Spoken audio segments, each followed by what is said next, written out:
Healing doesn't come from forgetting. The myth of forgetting.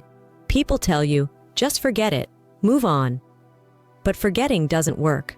When you suppress pain, it doesn't disappear, it festers. It's like pushing weeds under the soil. They grow back, stronger. Healing doesn't come from forgetting.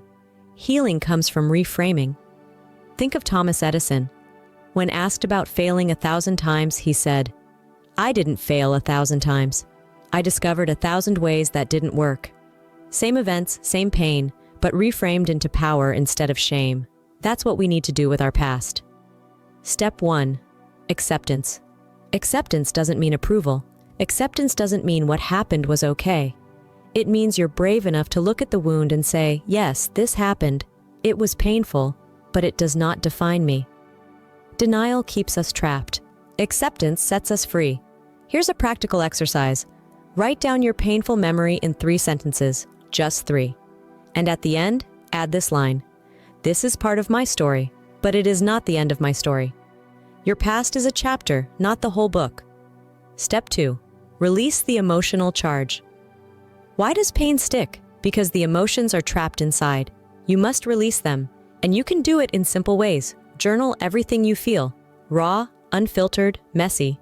Talk to someone you trust. Don't carry it alone. Move your body. Exercise, meditate, breathe. Remember this. You cannot heal what you refuse to feel. The moment you let yourself fully feel the pain, without judgment, is the moment it begins to lose its power. Step 3. Reframe the story. Once you've accepted it, once you've felt it, it's time to reframe it. Ask yourself, what did this teach me? A heartbreak teaches resilience. A failure teaches creativity. A betrayal teaches wisdom. That's the power of reframing. Same memory, new meaning. Now comes the hardest part, forgiveness. Forgiveness doesn't mean they were right. It doesn't erase the pain.